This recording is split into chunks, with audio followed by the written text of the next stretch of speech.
Hello guys, welcome to the 6-7 show. It's me Sanjay Bhargav, and let's start the today's political developments across India. Our main news is that Telangana government has become the second state in India to pass a comprehensive Gig Workers Welfare Act 2026, mandating social security, insurance and grievance redressal for app-based workers. The Congress-led government is positioning this as a landmark welfare reform, but constitutional debates arise over state versus central jurisdiction on labor laws. Let me brief you the key features of the Telangana Gig Workers Welfare Act 2026. And the first is legal recognition. Gig workers such as delivery, ride-hailing, app-based services formally recognized as part of the workforce and a welfare fund. Aggregator companies Swiggy, Zomato, Ola, Uber must contribute 1 to 2% of the transaction value to a state-managed welfare fund. Unique ID and Welfare Board. Workers will get a unique ID and be registered under a Gig Workers Welfare Board. Social Security benefits. Insurance, pension, maternity benefits and accident coverage included. Grievance redressal. Platforms must set up mechanisms to prevent sudden termination or payment stoppages. Penalties for platforms. Non-compliance can attract fines from ₹50,000 to 1.5 lakh rupees with higher penalties for repeated violations. And the role of the Congress government in passing this bill. Our Labour Minister G. Vivek Venkataswamy introduced the bill highlighting Congress' commitment to social justice and worker dignity.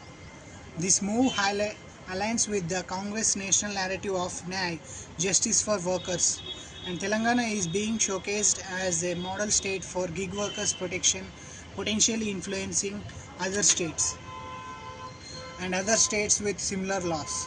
Rajasthan in 2023 passed Platform-Based Gig Workers Act, first time in India, creating a welfare board and mandating aggregator contributions. And the constitutional arguments supporting the law. Directive Principles of State Policy, Article 38, 39 and 43 says that state must ensure social security, fair wages and workers' welfare. Concurrent list, entry number 22 of the labor laws, which says both central and state can legislate on the labor. And the right to equality, Article 14, which says gig workers deserve equal protection like formal workers. And arguments challenging the law are overlap with the central codes. Labor codes yet to be fully implemented may clash with the state level laws. Aggregator burden. Companies may argue excessive compliance costs violate freedom of trade, which is mentioned in the Article 19 Class 1 Class G. Jurisdictional ambiguity. Platforms operate nationally. State laws may create fragmented compliance. This act could influence national labor policy and 2029 elections of the Telangana. Let's come to the next news, that is Sunetra Pawar is contesting Bypoll Baramati Assembly elections in Maharashtra. Sunetra Pawar can continue as Maharashtra's Deputy CM only if she wins the Baramati Assembly Bypoll scheduled for April 23, 2026. Under the Article 164 Class 4 of the Indian Constitution, a minister who is not a member of the legislature must get elected within 6 months. Otherwise, she must resign. What are the constitutional articles or the rules related to the bypoll? Appointment without being an MLA.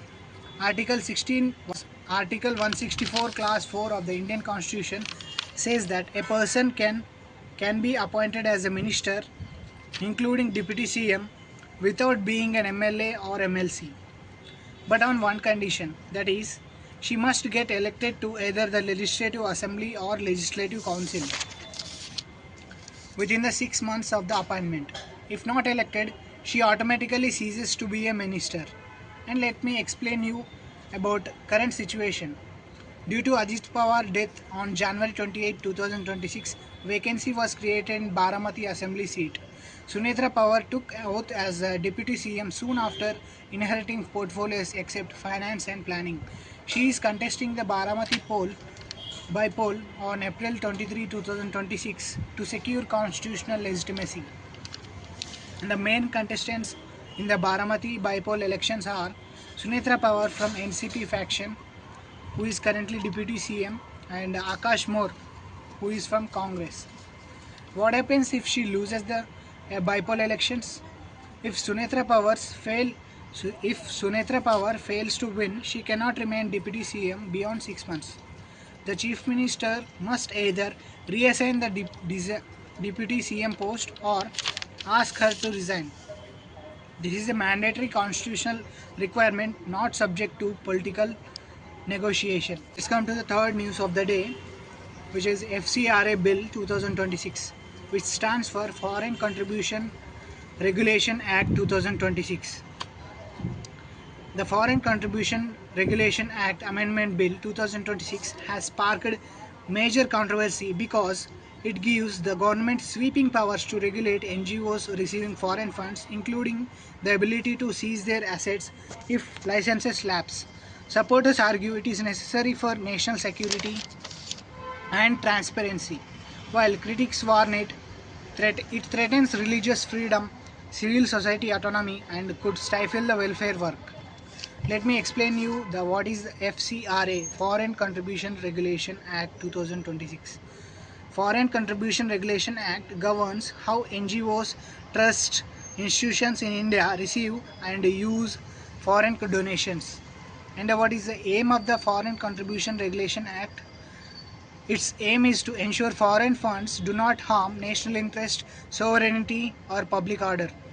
And the key provisions in the 2026 amendment are new authority, creation of a powerful body to take control of assets of NGOs whose license is cancelled, surrendered, or lapses. Stricter oversight, mandatory disclosure of foreign funded assets and title compliance rules. Transparency measures, improved reporting requirements and penalties for misuse of funds. Suspicion powers, government can suspend NGOs licenses more easily. And why it is necessary now? It upholds national security, prevent misuse of foreign funds for activities like forced religious conversions or political destabilization. It upholds the transparency. It closes the loopholes in operating and stop diversion of funds. It upholds accountability, ensures NGOs use donations for declared welfare purposes. And what are the drawbacks and the criticism of the FCRA bill? Civil society concerns that NGOs fear harassment and excessive control, and religious freedom. It affects religious freedom. Minority groups, example Catholic Union, argue it could restrict church-run institutions and faith-based charities, and it threatens autonomy laws. Government authority to seize NGOs assets seen as a disproportionate. And opposition protests say that bill was put on hold in budget session 2026 after strong resistance in parliament. And the constitutional arguments supporting the bill are Article 19 Clause 2, reasonable restrictions on freedom of association in interest of sovereignty and public order. Directive principles of state policy, Article 38-39 says that states' duty to protect national interest and prevent misuse of resources.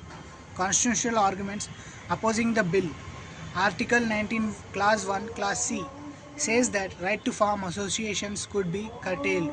Article 25, freedom of religion may be indirectly restricted if faith-based NGOs lose autonomy. Federalism concerns, central authority may override state-level welfare initiatives. And the key suggestions from my side are independent oversight. Instead of government seizure, create a neutral regulator, and clear guidelines. Define misuse of funds to prevent arbitrary action. Safeguards for minority rights. Ensure religious and welfare institutions are not unfairly targeted. And gradual compliance. allow NGOs time to adapt to new reporting rules. If passed, it could reshape India's NGO sector and foreign international funding landscape. And let's get into the next news. TVK's Chief Vijay Thalapathy is contesting 2 assembly seats in Tamil Nadu Assembly elections 2026.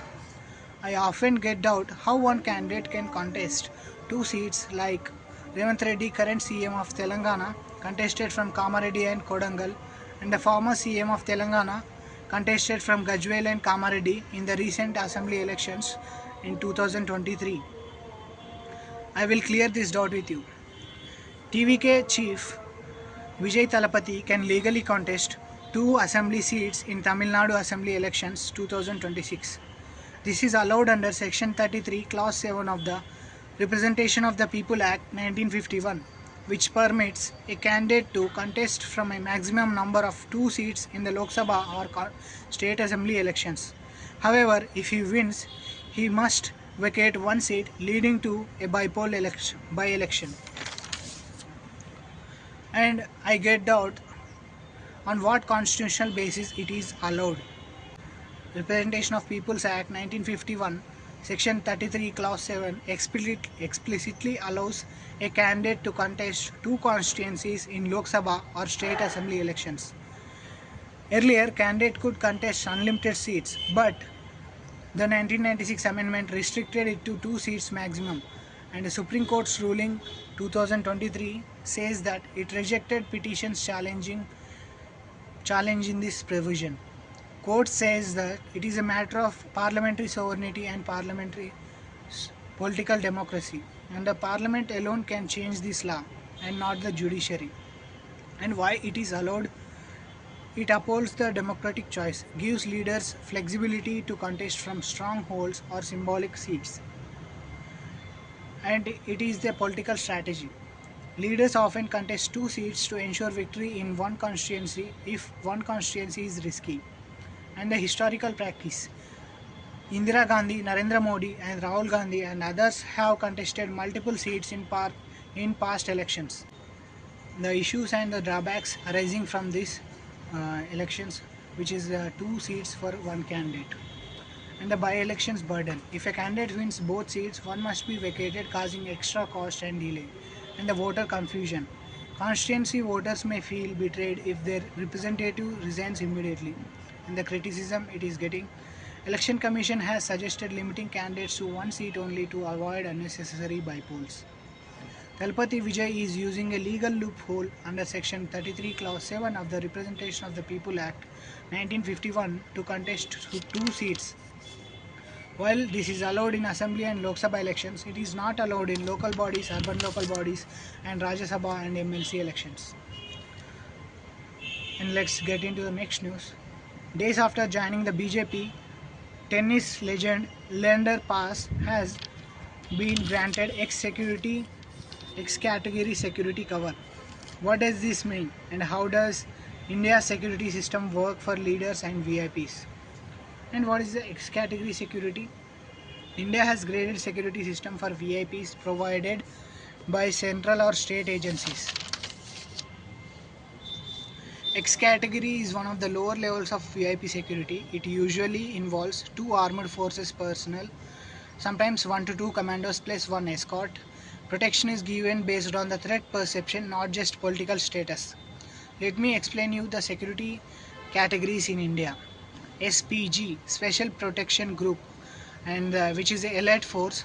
It is the highest cover in the national level, which only covers the Prime Minister of India.